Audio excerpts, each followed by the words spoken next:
दोस्तों, कोटा शहर शिक्षा नगरी के रूप में जाना जाता है। यह शहर राजस्थान का प्रमुख औद्योगिक शहर है। यह खूबसूरत शहर चंबल नदी के तट पर बसा हुआ है। आज हम इस वीडियो में कोटा शहर के इतिहास के बारे में जानेंगे। दोस्तों, कोटा शहर का इतिहास राजा कोटिया भील, उमेद सिंह, समर सिंह और जेत सिंह आदि से जुड़ा हुआ है। दोस्तों, इतिहास के पन्ने पलटना शुरू करते हैं और आज से जाते हैं 800 वर्ष पूर्व। उस दौरान कोटा से लेकर मानलिया और आगे मनोर थाना तक भील राजाओं का शासन था। भील अपने आप में एक महाशक्ति के रूप में विद्यमान थे। समय 1241, स्थान बूंदी। उस दौरान बूंदी का शासन मीणाओं के पास था। तत्कालीन समय में जेता मीणा बूंदी के राजा थे। वहीं कोटा का शासन भील शासकों के पास था। यह दोनों ठिकाने भील और मीणाओं की वीरता से जाने जाते थे। सन 1247 में हाड़ाओं के राजा देवी सिंह ने बूंदी पर आक्रमण किया और बूंदी पर अधिकार कर लिया। मीणाओं के हाथों से अब बूंदी निकल गई। कुछ मीणा कोटा में आकर बस गए। इधर कोटा में लंबे समय से भीलों का राजपाट स्थापित था। भीलों ने चंबल नदी किनारे अकेलगढ़ किले की नींव रखी। यह एक विशाल किला था जो कि करीब 4 किलोमीटर से भी ज्यादा क्षेत्र में फैला हुआ था। भील राजा का नाम रघुआ था। बहादुर और शक्तिशाली भील सरदारों को कोटिया की उपाधि से नवाजा जाता था और रघुआ भील की बहादुरी और शक्ति को देखते हुए उन्हें कोटिया की उपाधि से नवाजा गया। कोटिया भील के किले का नाम अकेलगढ़ था। इसी किले का एक हिस्सा दौलतगंज किला रहा जो अपनी भव्यता और सुंदरता के लिए प्रसिद्ध था। राजा कोटिया भील ने अकेलगढ़ किले में शस्त्रागार बनवाया था जिसमें सेना के लिए हथियार उपलब्ध करवाए। इतना ही नहीं, कोटिया भील ने अपने शस्त्रागार में जानवरों को भी युद्ध के लिए प्रशिक्षण दिलवाया ताकि युद्ध के दौरान वे जानवरों का प्रयोग कर सके। इस तरह से राजा कोटिया भील ने एक प्रकार से राज्य की सुरक्षा का इंतजाम कर रखा था। चंबल के एक किनारे राजा कोटिया भील ने अपने नगर के राजा थे, तो चंबल के दूसरी तरफ बूंदी का विस्तार था जहां हाड़ा राजा समर सिंह का शासन था। राजा कोटिया भील और उमेद सिंह के संबंध अच्छे थे। दोनों में अच्छी दोस्ती थी। बूंदी का शासन मीणाओं से हाड़ाओं ने छीन लिया, इसलिए कोटिया भील बूंदी के हाड़ाओं के खिलाफ थे। अक्सर उनकी सेना और बूंदी की सेना में झगड़ा होता रहता था।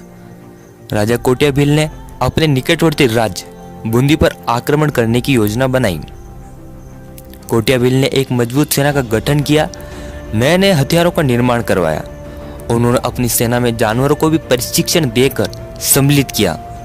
उन्होंने एक बेहतर रणनीति बनाई और अपनी सेना को साथ लेकर बूंदी पर आक्रमण कर दिया।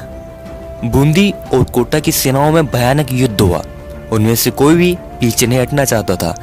दोनों सेनाओं के मध्य भयानक युद्ध हुआ, लेकिन कोटिया भील अपने मंसूबों में कामयाब नहीं हो पाए।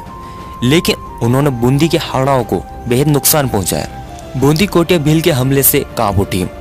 राजा कोटिया भील ने बूंदी के राजा समर सिंह के नाक में दम कर दिया।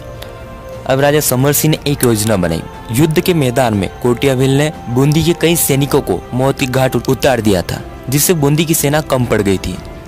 तब राजा समर सिंह ने केतुन के राजा की पुत्री से अपने बेटे जेत सिंह की शादी करवाई ताकि दोनों मिलकर राजा कोटिया भील को हरा सकें।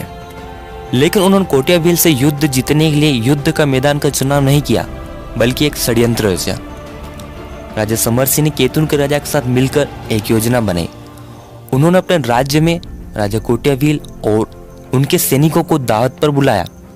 भील राजा को लगा कि बूंदी के राजा उनकी तरफ मित्रता का हाथ बढ़ाना चाहते हैं। भील राजा और उनकी सेना बड़े ही हर्षोल्लास के साथ समर सिंह के यहाँ दावत के लिए पहुंचे। वहां समर सिंह, जेत सिंह और केतुन के राजा ने भील राजा और उनकी सेना का स्वागत किया। समर सिंह के साथ सालार गाजी भी था। बाड़े में भीलों को खूब शराब पिलाई गई। भील नशे में धुत हो गए। बहुत समय तक वे मदिरापान करते रहे। उन्हें नहीं पता था कि वे समर सिंह के षड्यंत्र का शिकार हो रहे हैं। दरअसल जिस जगह भील मदिरापान कर रहे थे उस जगह के नीचे बारूद लगाया गया था। समर सिंह ने बारूद में आग लगा दी, जिससे भयानक विस्फोट हुआ और कई भील उस विस्फोट में मारे गए। राजा कोटियाबिल हक्के बक्के रह गए। उनके मुंह से निकला षड्यंत्र। उन्होंने बचे हुए सैनिकों को एकजुट किया।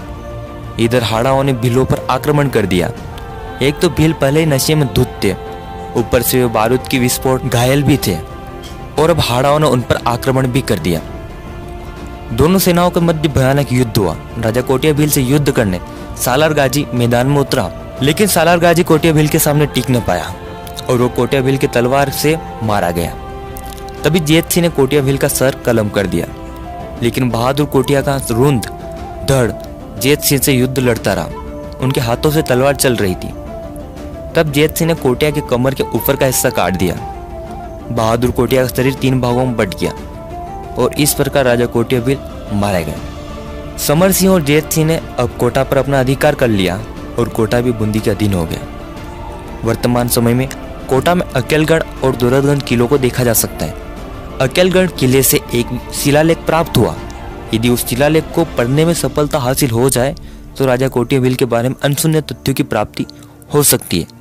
वर्तमान में कोटागढ़ पैलेस में राजा कोटियाबिल की याद में उनके शरीर के 3 हिस्से की मूर्तियां स्थापित है। सालारगाजी की याद में सालारगाजी दरवाजा है। कोटा में राजा कोटियाबिल का मंदिर स्थापित है, जहां कोटियाबिल, उनका परिवार और सैनिकों की मूर्तियां स्थापित है। राजा कोटियाबिल एक बहादुर शक्तिशाली राजा थे, तभी तो उन्हें मारने के लिए एक षड्यंत्र रचा गया। 1631 में कोटा को बादशाह शाहजहां ने राज्य घोषित कर दिया। 1631 से लेकर 1947 तक कोटा में कुल 17 राजा हुए।